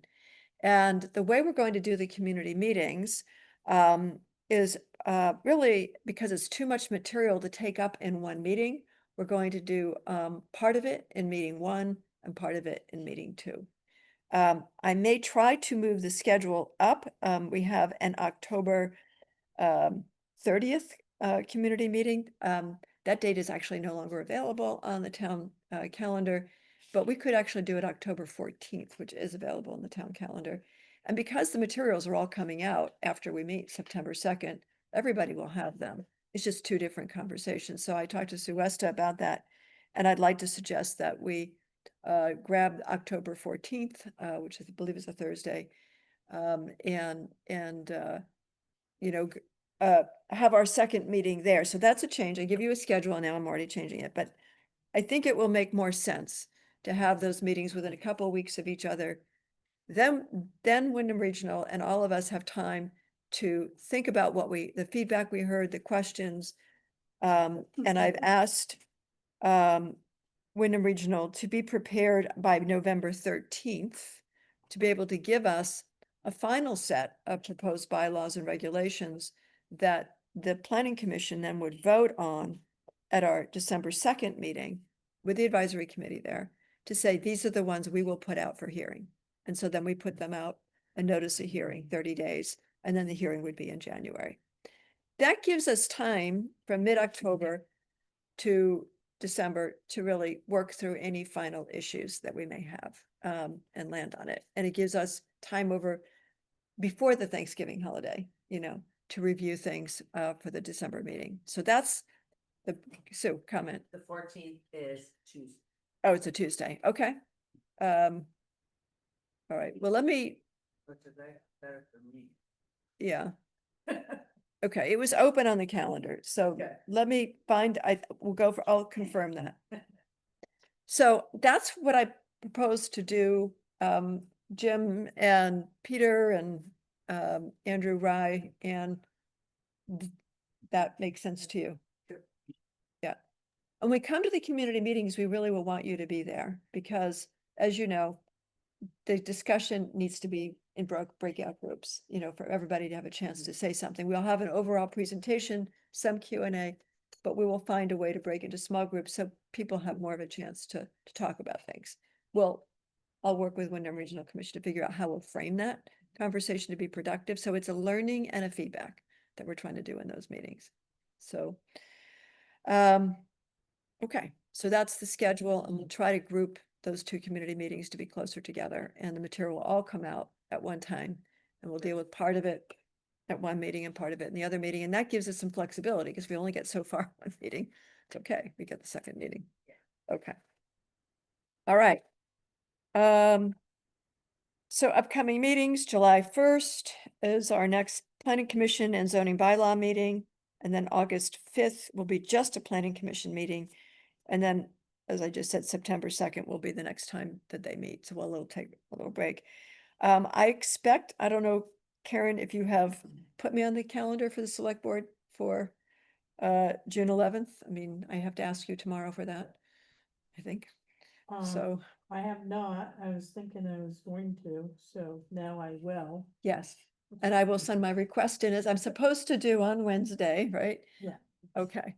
And the topics I'll talk about. So, Yeah. so I'll be So doing my I'll meeting. add you to the Yeah, agenda. yeah. 'Cause, Fletcher and I are gonna go over it on Thursday. Yeah, Okay? great. And I'll get my chair report to you on Friday. Yeah. Okay. Sounds good. So that's what I had. Any other business we need to do? Okay, I just want to close and thanking everybody for the work they're doing, the volunteer time. Thank you, members of the advisory committee, for participating and working with us. It's really valuable. And thank you for showing up, and thank you, Vanessa, for putting your hand up to work with us on the comprehensive village plan. That's what it takes, this kind of energy, and I love this collaboration and appreciate it. So with that, this meeting is adjourned at 8:33. Nice. Okay, Thanks, everyone. thank you, About Peter. time. Thank you Rob. very much, everybody. Good night, Yeah, everybody. Thank you, Andrew. Yep, okay. Here you go, Vanessa. Recycling. Right.